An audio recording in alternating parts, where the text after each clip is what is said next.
बाहेर जायचं म्हटलं का आता नकोच वाटायला लागले. ऊन तर एवढं पडायला लागलं आहे ना, काय सांगूच नका. खूप ऊन पडलं आहे आणि एवढ्या झळा लागतात गाडीवर तर मग काय सांगूच नका. मग फॉलन असतं रानाची ते मग जाऊन घेऊन आलो. घरी आल्यावर काहीच काम करू वाटत नव्हतं, पण आता करावं तर लागतेच. मग 2-3 ब्लाऊज मी कट केली. मग आता बाळाला माझ्या सुट्ट्या लागलीत म्हणून म्हटलं चला त्याची बॅग थोडीशी क्लीन करून ठेवून देऊया.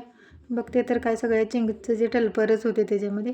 तुम्ही असे कधी खाल्लेत का शाळेमध्ये चिंचा वगैरे? सांगा मला कमेंट करून. माझ्या बाळानं तर खूप खाल्लेत.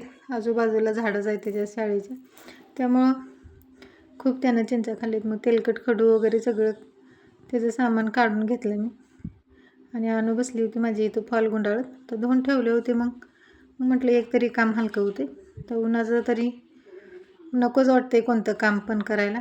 तर संध्याकाळी म्हटलं तर स्वयंपाकात काय बनवायचं. खूप दिवसानंतर मस्त अशी कढी बनवली. ती मुलांना तर खूप आवडली बघा. तुम्ही आता आलाच तर आपल्या चॅनलला सबस्क्राईब करून जावा. आता व्हिडिओ कसा वाटतो मला कमेंटमध्ये पण सांगा. मस्त अशी इथं कढी बनवली, चपाती पण बनवली, वांगी पण खूप छान टेस्टला आहेत, त्यामुळे थोडंसं वांग्याचं कालवण पण बनवलं. तर असा होता आजचा मेनू. तर कसा वाटला व्हिडिओ मला कमेंटमध्ये सांगा. चला बाय, मी इथंच थांबते, पुन्हा भेटू.